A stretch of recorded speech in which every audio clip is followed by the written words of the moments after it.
Hey guys, welcome back to Fandom Sage Powers, where we discuss comics, heroes, villains, and the Dawn. We are checking back in with our New Mutants crew with New Mutants ish right now.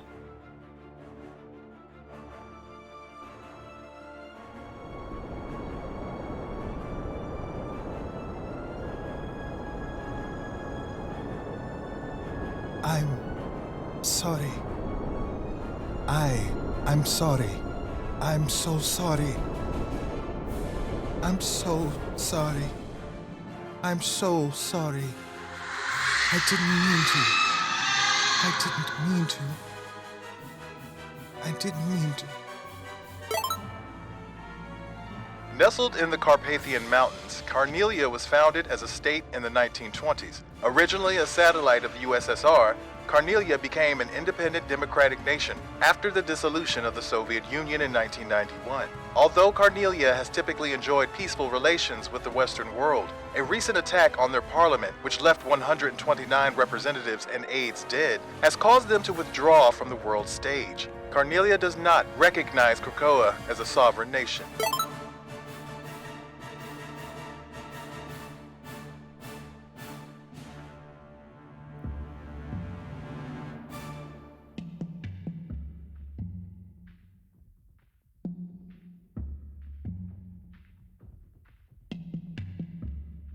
Next time you guys decide to go off on a space adventure, maybe let me know. I love space adventures. I tried to wake you. I did. But you're impossible to wake. Like the sleeping dead you are, boom boom. Try harder next time, Rain.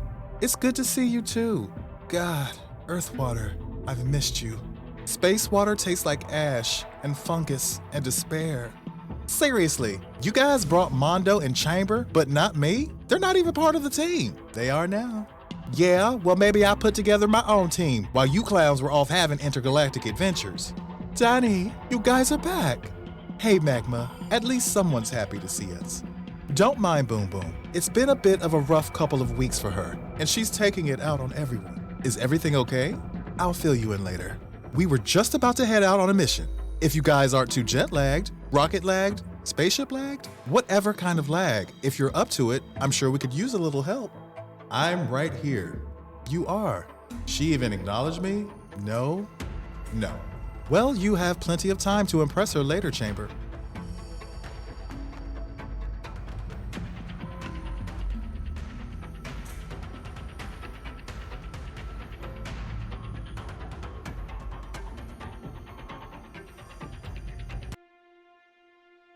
Can I offer you something to drink? You've got a fully stocked... No, I am fine. You summoned me here. I assume there is a reason. You've been gone for a bit. Thought that it might be a good time, as Captain Commander, to catch up with one of my captains, get an update on how things are going in the Sexton, and maybe have some concerns put to rest. Cyclops, do not beat around the bush. If you have concerns, speak them. The Council is aware of the disaster in Pilger, Nebraska. While they understand that Armor, Glob, and the others were well-intentioned in trying to bring mutants to Krakoa, there are 4 dead humans on our hands, and they were attacked, held prisoner, and even in defending themselves did not kill any humans, which I believe shows a monumental feat of restraint. Though I will give that some of the hostage-takers were badly hurt, none received fatal injuries. Those humans that did die died at the hands of another human, who then took his own life. But it could have gone another way. Yet, it didn't. The event was tragic, but could have been far worse had Armor, Glob, Maxime, Manon, and Boom Boom not intervened. The Council's concern has been noted, but I assure you, one captain to another, there is no reason for worry. Now, if you don't mind, I've been off Earth for far too long, and would prefer to put my feet firmly on the ground. Dimitri! If he's fallen asleep on the job again, I swear, I'm going to fire his ass. I don't care who his brother is. Help! Dimitri? Please help me. What the hell is that? That, my fair lady, is the Pack Rat 2. We sorta liberated it from Old Man Cable's collection after he... Well, you know, it was just collecting dust. Better fuel economy than the Blackbird. Can't we just take a gate where we're going? We're going to Carnelia. a country that does not recognize Krakoa, and so there are no gates close to our destination. They do not want us in their country. And the Quiet Council, they've okayed this. They're fine with us going into a country that sees us as the enemy. There's a kid in Carnelia who just discovered she's a mutant, in a country that publicly stated that they do not recognize mutants. She needs our help. You didn't answer my question. This could be a real disaster. Carnelia could go to the press, tell the world that we're stealing their children, turn us into more of a boogeyman than they already have. Mirage, have you ever heard the expression that it's better to beg forgiveness than to ask permission? Doug, is there anything I can do? I feel like a lump on a log just sitting around here. Nope, not just yet, Armor, but soon. Once I have this up and running, I'll show you how to operate it. Mondo, can I borrow you for a moment? I need you to communicate with Krakoa, just to ensure that this is all set up and working correctly, like a jumpstart. Nope. Told you last time that if you asked me to do that again, I'd punch you in the face, remember? I do, but I'm prepared to take a punch to the face if it means that we can save even just one child who needs our help. And I'm pretty sure that Sage will punch me harder if we keep having to bug her for this same information. She likes her privacy. It'll be more than just one punch. If it means you'll do this, then I accept. Fine. Great. Really, we could not do this without you, Mondo. If this works, the system should be able to pull information from Krakoa about who has come through the gates and cross-reference with Cerebro's records, which should allow us to create a list of who is still out there. If you could put your hands here and... I told you that I do not like this very much, Douglas Aaron Ramsey. Yes, I am aware, and I certainly will not make a habit of it. I just needed a physical conduit to integrate this machine with Krakoa, and this seemed like the most direct route, and it looks like it worked. I thank you for your time. Goodbye, Douglas Aaron Ramsey. All right, Armor, here we go. This should help with our project, help grow our island. Amazing. Ugh, feels like snakes writhing around inside me. On Tuesday, December 16th at 2:36 a.m., a 112 call was received by authorities regarding a domestic disturbance on Sadavaya Street. Upon arriving, law enforcement found two adults, Ikup and Marissa, deceased. Their 13-year-old daughter is missing and presumed endangered. Anyone with information on Natashia's whereabouts or who may have information about the events of December 16th is encouraged to call their local police agency or call 112. We've already lost 3 men inside, and I am not prepared to sacrifice any others. Until we know what the hell this thing is, we will remain outside, ensuring no others go inside. Captain! What is that? Hands in the air! Okay, maybe we should have brought Doug. Anyone speak Russian? We are here to help. We can stop the thing happening if you let us. You people! You brought this problem here, didn't you? Before mutants appeared, we never had problems like this. And now I've lost good men because, not us, but we can try to stop if you let us through. But if you poke me again, you lose hand. Be my guest. Either you stop it and you save me the hassle, or you don't, and there are 5 fewer mutants walking around. Either way works for me. What did you say to them? Told them we're here to help. When did you learn Russian? Fence I used to use out of Brighton Beach only spoke Russian. I picked up a little so I could negotiate with him. Fence? Friend. I said friend. My lord. Yeah, I don't even know what this is we're dealing with. It's as though this mutant is rewriting the world around her. What do we do? Should I fly in? Remove her from this? Until we know what this is, we can't risk anyone going in. We don't have to go in. If she's controlling this, then I should be able to take over and stop her. Once I've done that, I'll bring her out and keep her contained until we get back to Krakoa and figure out what to do with her. Okay, do it. It's like she's asleep, like she's in a nightmare. No, please, no. I'm so sorry. Just go away, please. Karma, can you hear me? You need to break the connection. What? Karma, chamber, magma, no. Cypher, this is Mirage. I'm here. This mutant, Doug. She seems to be trapped in a contained alternate reality. I don't know. Karma tried to pilot her. She said something about a nightmare before she was overwhelmed. took Karma, Chamber, and Magma. She pulled them into this void surrounding herself. Do not go in, Mirage. If this mutant can manipulate reality, then there's no telling what will happen. I'm just grabbing reinforcements and then we'll be on our way. Make sure no one else gets near it. Okay.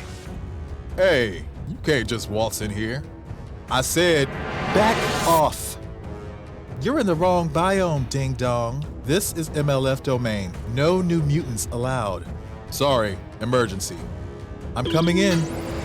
Wildside, we need your help. You new mutants are a bunch of mewling runts that are alive only because they've got horseshoes shoved up their rectums. Of course you need my help, but next time, please knock. All right, that was issue number 8 of New Mutants, and it seems like our spacefaring New Mutants and our Earthbound New Mutants have rejoined together to make one big old super team. And I've said this before, but I love the fact that they're really including all of the younger generations of mutants in this New Mutants run. It's not just the traditional New Mutants team we remember. It's kind of incorporating Generation X and even other factions as we see the Mutant Liberation Front at the end of the issue, which is pretty interesting. So this issue picks up after the events that happened with the Shi'ar Empire and the New Mutants and had a run-in with the Kree and all that stuff. And Bobby stayed behind, of course, with Cannonball and Smasher. Now that Magic, Mirage, and the others are back on Earth, Cyclops checks in with Magic to kind of gauge the temperature of things going on within the Sextant, which includes all of the younger junior X-Men. They're full-fledged X-Men, but, you know, they were the younger generations from, like, the OGs, basically.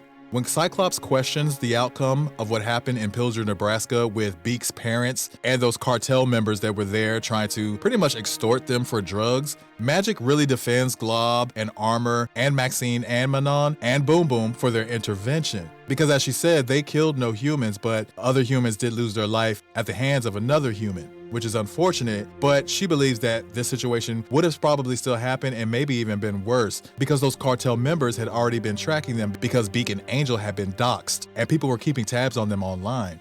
Magma and Boom Boom enlist the help of Chamber, Karma, and Mirage to go on a mission to this country called Carnelia, where they have information that a young girl has manifested her mutant powers and that she needs help. Now, this country does not recognize Krakoa, so it could be considered a hostile nation, or at the very least, just not very friendly towards mutants, but there's a mutant in trouble, so they're gonna go in and extract her, and Mirage just asked Boom Boom if they went through the proper channels to make sure that this is a sanctioned mission, and Boom Boom's reply makes me think that she did not go through the proper channels, but they're already on the way. As far as what's going on in Carnelia, it's pretty mysterious and pretty scary looking, actually. It seems like this mutant girl has warped reality around her within a specific area. It's pretty much mutating whatever she comes into contact with. And whether or not this can be reversed is unknown, which is the scariest part of a person that can warp reality. So they have to be very, very careful with this girl. Because even in a world where resurrection is possible, you don't want to get warped into something inhuman completely, because that is truly terrifying. I love the New Mutants' communication and teamwork. Mirage is very much a leader. They all have leadership qualities, but you know, certain ones definitely have stepped up more over the years. Of course, Mirage and Cannonball were two of the main leaders of the New Mutants back in the day, so naturally she is the one that kind of fills that role in the field especially. Boom Boom definitely has even more experience than the others, having been part of X-Force as well from a very young age and active throughout all of these years. Her judgment may be questionable at times though, but it was quite refreshing to see that she had some skills outside of blowing up, that she could speak Russian, even though she learned Russian in order to negotiate with her her friend. That was actually pretty funny and surprising. What I was wondering though, aren't Chamber and Karma both telepathic? So wouldn't they be able to understand Russian or download it or whatever? Am I wrong about that? I'm pretty sure Chamber is telepathic. So I feel like he should have been able to communicate too. And Karma, I'm not really sure if her telepathy works like that or if it's just for motor functions. I feel like that her power just works on the motor functions and not too much communication. I'm not sure about that. That's a good question.